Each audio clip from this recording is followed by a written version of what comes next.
আসসালামু আলাইকুম, কেমন আছেন সবাই? আশা করছি ভালো আছেন, সুস্থ আছেন। আমি হাজির হয়েছি আবার আরেকটি নতুন ব্লগ নিয়ে আপনাদের সামনে। আল্লাহর রহমতে আমিও ভালো আছি। আজকে তৈরি করছি চাপার ভর্তা। এখানে আমি চুলায় কড়াইতে সামান্য একটু পেঁয়াজ দিয়ে বেটে রাখা চাপাগুলো দিয়ে নিলাম। চাপাটা আমি বেটেছি, এখানে চাপা ভালো করে ধুয়ে নিয়েছি। প্রায় 10-12টা চাপা ছিল। এগুলোকে আমি খুব ভালো করে ধুয়ে পরিষ্কার করে নিয়েছি। সঙ্গে দিয়েছি আমি রসুন, পেঁয়াজ আর শুকনা মরিচ দিয়ে খুব ভালোভাবে বেটে নিয়েছি। সেই বাটার মিশ্রণটাই আমি কড়াইতে দিয়ে দিয়েছি। এখন বাকি পেঁয়াজগুলো আমি দিয়ে নিলাম। এখানে আমি পেঁয়াজগুলো একটু মোটা মোটা করে কেটে নিয়েছি। এখানে চিকন করে পেঁয়াজ কেটে ব্যবহার করলে চাপার ভর্তাটা খেতে ভালো লাগে না। চাপার ভর্তায় সবসময় একটু মোটা করে পেঁয়াজ দিতে হয়। দিয়ে দিলাম কাঁচামরিচ আর লবণ।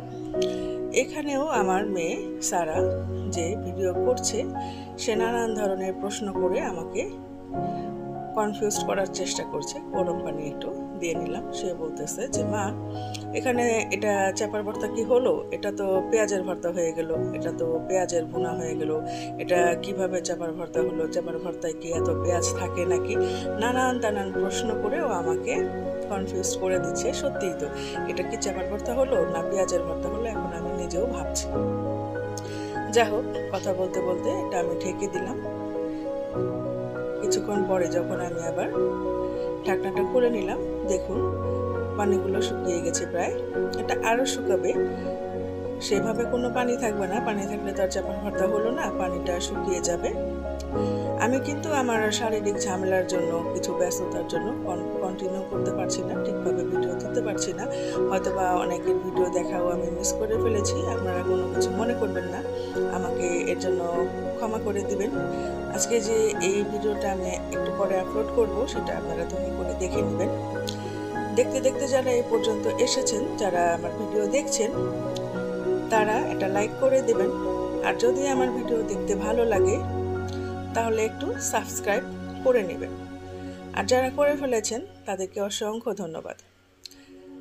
আপনাদের সাথে বকবক করতে করতে আমার রান্নাটা, মানে চাপার ভর্তার রেসিপিটা হয়ে গিয়েছে। এটা খেতে কিন্তু সাংঘাতিক মজা লাগে। যদি পেঁয়াজটা হয় আমাদের দেশি পেঁয়াজ, তাহলে কিন্তু ভর্তার স্বাদ অনেক বেড়ে যায়। এটা হয়ে গিয়েছে, এটাকে নামিয়ে নেব। চলুন, এখন আমি আরেকটা সিম্পল রান্না করে নিচ্ছি। আমি এখানে একটু মাছ ভুনা করব। মাছটাকে আমি অফলাইনে ভেজে নিয়েছি, এখন পেঁয়াজগুলো ভেজে নিচ্ছি মাছটা ভুনা করার জন্য। একটু গরম পানি দিয়ে নিলাম মশলা কষাবো বলে।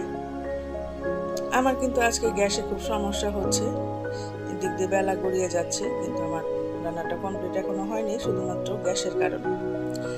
দিয়ে দিলাম একটু ধনিয়ার গুঁড়া, রাঁধুনির গুঁড়া, জিরার গুঁড়া। এখন এখানে দিয়ে নেব আর একটু জিরার গুঁড়া।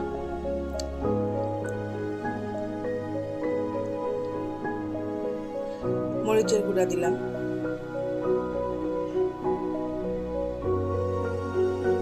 হলুদের গুঁড়াও দিলাম। এখন এটাকে ভালোভাবে কষিয়ে নেব।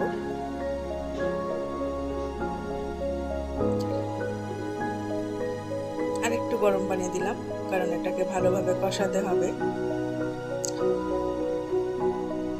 ভালোভাবে কষানো হয়ে গেলে এখানে আমি ভেজে রাখা মাছগুলো দিয়ে মাছটা ভুনা করে নেব।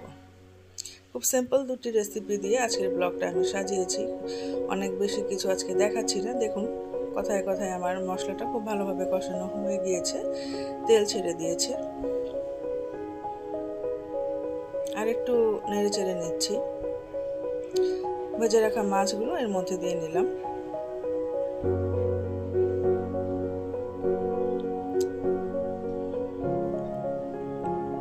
ভালোভাবে নেড়ে চেড়ে মশলাগুলো মাছের সাথে মিশিয়ে নিচ্ছি। আর একটু গরম পানি দিয়ে নিচ্ছি রান্নাটা শেষ পর্যন্ত করে নেওয়ার জন্য।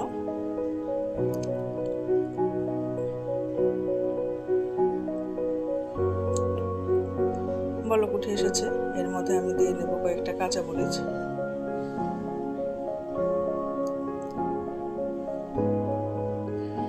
কাঁচামরিচের ফ্লেভারটা তরকারিতে খুব ভালো লাগে, একটু দিয়ে নিলাম আমি ধনিয়া পাতা। রান্নাটা আমার প্রায় শেষের পর্যায়ে। এখন একটু নেড়ে নেব, মানে ধনিয়া পাতাগুলো তো একটু মিশিয়ে নিতে হবে, সেটাই করবো আর কি। এছাড়া তেমন আর এটা নাড়াচাড়া করার কোনো প্রয়োজন নেই, এটা আমার অলরেডি রান্না হয়ে গিয়েছে। তো এই সিম্পল দুটি রেসিপি দিয়ে আজকে আমার এই ব্লগটা সাজিয়েছি। চলুন একটু পরিবেশন করে দেখিয়ে দিই। আজকের ব্লগটা এই পর্যন্তই। দেখার জন্য অসংখ্য ধন্যবাদ। খুদা হাফেজ।